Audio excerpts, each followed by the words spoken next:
የኢትዮጵያን አይዶል የዛሬ ተጋባዥ እንግዳ ነው። ከሁለት አመታት በፊት ግን እዚህ መድረክ ላይ ተወዳዳሪ የነበረና ከአሸናፊና ተሸላሚዎቹ መካከል አንደኛው የነበረው ተወዳዳሪ የዛሬ እንግዳ ድምጻዊ ኢዮብ እሻ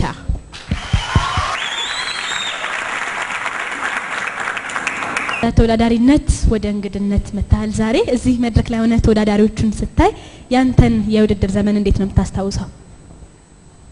ደስ ይላል። ደስ የሚል እንዴት ነው? ወደ ኋላ መለስ ብዬ ያሰብኩት ደስ ያለኝ ማለት ያኔ ፍርሃቱ ነበረ፣ ድንጋጤው ነበረ፣ የሰው አቀባበል፣ የዳኞቹ አስተያየት የሚሰጠው ስሜት አሁን ከእንግድነት ጋር ወይም ተወዳዳሪዎቹ ወጥተው እዚህ ጋር ሲዘፍኑ ሊሰማቸው የሚችለው ነገር እንዴት ነው የምትገልጸው? አዎ በጣም ያስፈራል። መድረክ ያስፈራል በራሱ ምክንያቱም ተወዳዳሪዎቹ ምናልባት ብዙ በጣም ጥሩ ፖቴንሻል ይኖራቸዋል፣ ግን እዚህ ሲወጡ ድንብርብር እንደሚል ግድ ነው። ስለዚህ በጣም መድረክ ያስፈራል። ይሄ ነው ይፈተን። ሁሉም የዘፈኑትን ዘፈን ዘፍኜ ነው ወይስ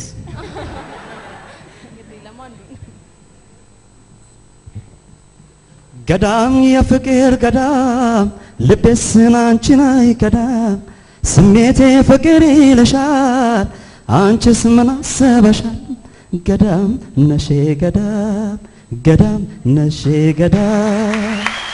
እኔ በጣም መወድለት የማህሙድን ዘፈኖች ሲጫወት ጥርሷን በቀጨሙ ጥርት አድርጋ ፍቃ ምናምን የሚለው ተተበላ ከበታጅረቱ የተፈጥሮ ቦዛ የፊቷ ቅባቱ ጥርሷን በቀጨሙ ጥርት አድርጋ ፍቃ ድበልቅ ቀለበቷን በማተቧ አጥልቃ ረጅም መቀነቷ ወገቧ ላይ ታጥቃ ሸክዬዋ ለቅላቃዋ እንደ ማሟን ጉብልቷን እንዴት ነሽ በሉልኝ የምታውቁ ቤቷን ሸክዬዋ ለቅላቃዋን እንደ ማሟን ጉብልቷን እንዴት ነሽ በሉልኝ የምታውቁ ቤቷን እቴን እንዴት ነሽ ኦ